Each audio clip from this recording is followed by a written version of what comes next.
Hi everybody, it's Tammy. This is a quick video I'm putting out as the Artaka Artwork Canon Contest is currently in the final round, and I thought I would just quickly run through and give my thoughts on the final 6 entries that are up for voting. So number 1 here is by a user called Topple I might be mispronouncing that, I apologise.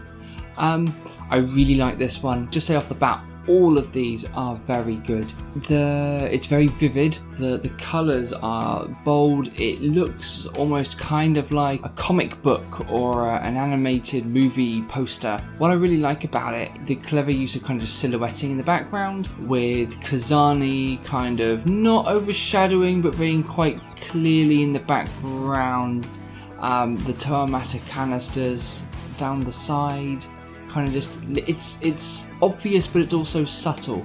Although it's curious that what I presume to be the Ohatu's canister, the kind of orangey pillar of light, is pointing upwards, but is easy to miss blended in with the rest of the fire effect. I'm not quite sure why this fire effect is sort of emanating around him, but still, you will find that I'm a big advocate for Kahinkei's mask creation design, but if I was to go for an alternative, this one's really nice. It's got a vaguely sort of feudal Japan look about it, and whilst the lining is clear, colours just pop all over this thing. I like how it's sort of adapted the cloak over the shoulder slightly, and he almost kind of looks like he's just gone up from a struggle, or he's sort of lumbering forward. Anyway, sorry, moving on to number 2.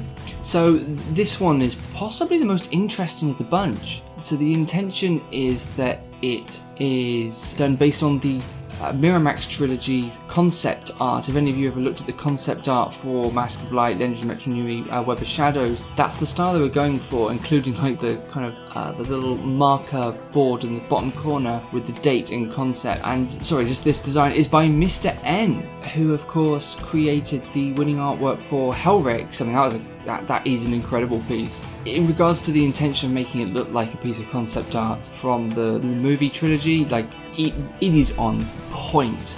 Like it just the muscle texture, the kind of the slightly awkward tapered in shoulder connections, the shading, the kind of the penciled in look. It's those slightly kind of almost Makuta-esque legs. It's dead on. If I didn't know the context, I could believe this was a character from the movies. And I also think the mask is very interesting. I think it is possibly just a bit too long in the jowls. Like, I think practically it would get in the way, like opposing the mask around. But the different, if you look on the topic, the different designs that have gone into shaping the mask is it's just very clever. It's a very good piece of art. Moving on to number 3. Just technically, just as a piece of art, it's incredible. The style is based on the G2 concept art, which, whatever you thought about G2, it had some gorgeous concept art,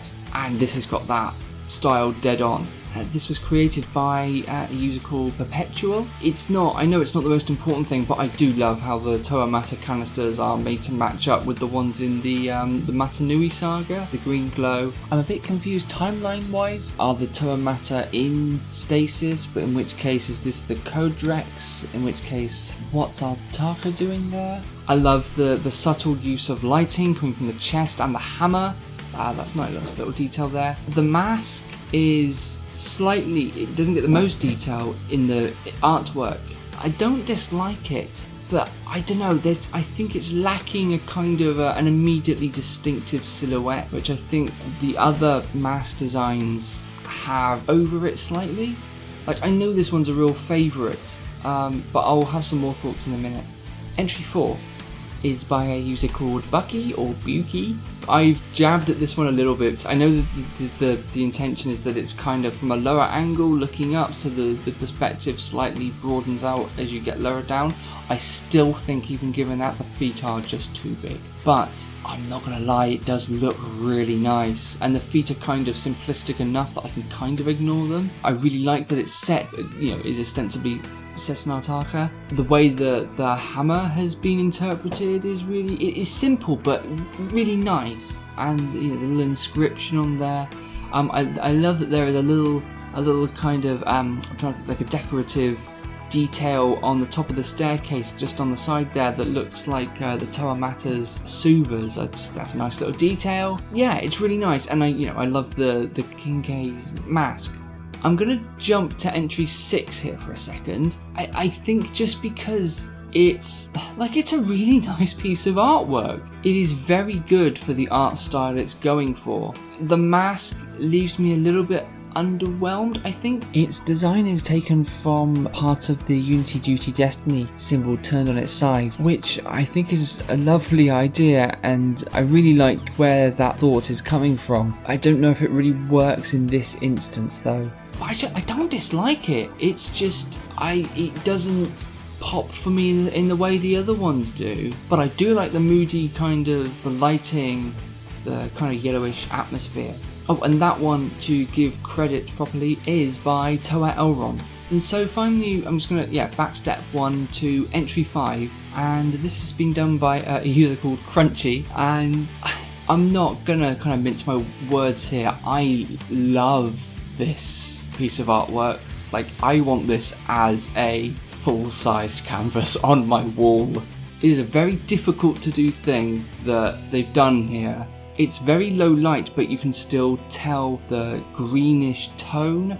I don't know how this has been created, but the lighting effects look very real. But the genius of it is having it made even more vivid, contrasted with the orange smelting rather, at the bottom. And not only that, of course, but the fact that he's in the process of creating the armor for our beloved Toamata. Some people may take issue with his mask keeping the gunmetal grey colour of the mop by Wombat Combat. Personally, that doesn't bother me, not because I wouldn't rather have the mask be gold, because I think I would. I think it would be nice to have all of the legendary masks be gold, but I don't know, it's like, Artaka's a very powerful character. It's a mask of creation, and it's a legendary mask. It just doesn't seem beyond the realm of possibility that the mask could be gold sometimes, and be gunmetal sometimes. Also, he's in a forge. Maybe it's covered in soot and ash at the moment.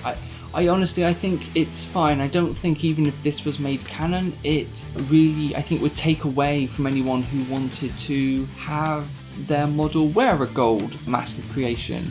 Like, my intention for this, actually, once I've got the ability to do so, is to print a gunmetal, I think, mask of creation for Artaka the figure, and print a gold one for my mask display, and I think that would be really nice. What gives this the edge for me over the other ones is that, like, this contest is literally called Meet the Maker. Artaka is a crafter, he's a maker, a smither, a forger, and of all the artworks here, I mean, they're all technically excellent, but this is the one that shows him in his element. The rest are, whilst technically very good, it's Artaka just sort of posing, just sort of standing there looking grandiose. And I think Artaka is one of these figures who has such presence because he is a master of what he does, and the skill that he possesses, and the knowledge he holds.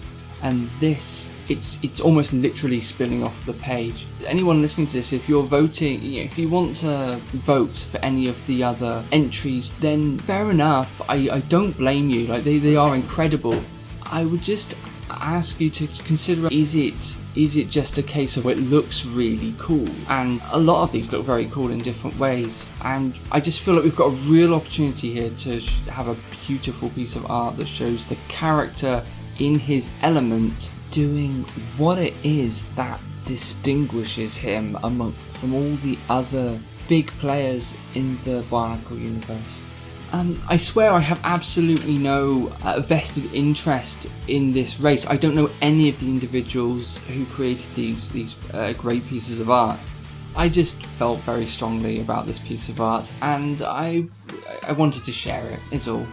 Voting closes on the early hours of Saturday the 14th of November, or the nighttime of Friday the 13th, depending on which time zone you're in.